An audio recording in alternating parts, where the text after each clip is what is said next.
આરબીઆઈએ credit card યુઝર્સને આપી મોટી રાહત. ડ્યુ ડેટ ચૂકી ગયા પછી પણ નહીં લાગે દંડ. હવે બિલ ભરવાનું ટેન્શન ખતમ. નમસ્કાર, હું છું દીપિકા. આજકાલ ક્રેડિટ કાર્ડનો ઉપયોગ માત્ર મોટા શહેરોમાં જ નહીં પરંતુ નાના શહેરો અને ગામડાઓમાં પણ આપણી રોજિંદી જરૂરિયાત બની ગયો છે. આપણે ઘણીવાર ક્રેડિટ કાર્ડનો ઉપયોગ કરીને શોપિંગ અથવા તો વીજળી, પાણી જેવા બિલનું પેમેન્ટ સરળતાથી કરી લઈએ છીએ. પરંતુ કાર્ડ સ્વાઇપ કરતી વખતે જેટલી ખુશી થાય છે તેટલી જ જવાબદારી તેના રીપેમેન્ટની પણ હોય છે.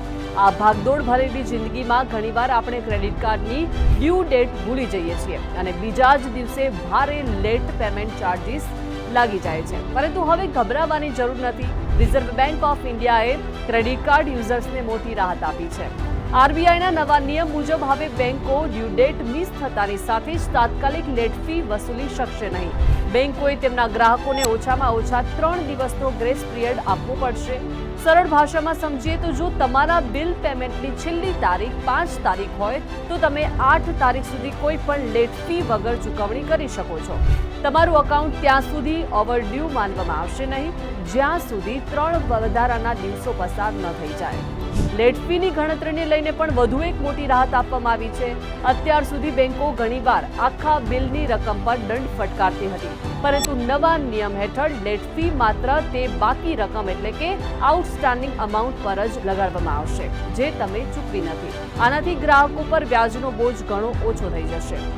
ઘણીવાર એક દિવસનો વિલંબ પણ તમારા ક્રેડિટ સ્કોરને બગાડી નાખતો હતો, પરંતુ હવે તમારું એકાઉન્ટ ત્યારે જ પાસ્ટ ડ્યુ રિપોર્ટ કરવામાં આવશે જ્યારે તમે 3 દિવસનો ગ્રેસ પિરિયડ પણ પૂરો કરી દેશો. એટલે કે 3 દિવસની અંદર પેમેન્ટ કરવા પર તમારા ક્રેડિટ સ્કોર પર કોઈ જ આંચ આવશે નહીં. જોકે ધ્યાન રાખવું કે ડેઝ પાસ્ટ ડ્યુની ગણતરી મૂળ ડ્યુ ડેટથી જ શરૂ થશે. બસ પેનલ્ટી અને રિપોર્ટિંગમાં 3 દિવસની છૂટ મળશે. ક્યારથી લાગુ થશે આ નિયમો? આ નવા નિયમો 1 એપ્રિલ 2027થી લાગુ થશે. બેંકો અને કાર્ડ જારી કરતી કંપનીઓને તેમની સિસ્ટમ અને ડિસ્ક્લોઝર સુધારવા માટે આ સમય આપવામાં આવ્યો છે. ત્યાં સુધી જૂના નિયમો જ અમલી રહેશે, તેથી અત્યારે તમારી ડ્યુ ડેટનું ખાસ ધ્યાન રાખો. ભલે આરબીઆઈએ 3 દિવસની રાહત આપી છે, પરંતુ તેનો અર્થ એ નથી કે તમે પેમેન્ટમાં બેદરકારી દાખવો. બિલિંગ સાયકલ અને વ્યાજની શરતો પહેલા જેવી જ રહેશે. આ રાહત ફક્ત તેમના માટે છે જેઓ કોઈ કારણસર 1-2 દિવસ ચૂકી જાય છે. સ્માર્ટ બેન્કિંગ માટે સમયસર પેમેન્ટ કરવું ખૂબ જ જરૂરી છે. તેથી તમે તે દેવાના જાળમાં ફસાવાને બદલે ક્રેડિટ કાર્ડના ફાયદા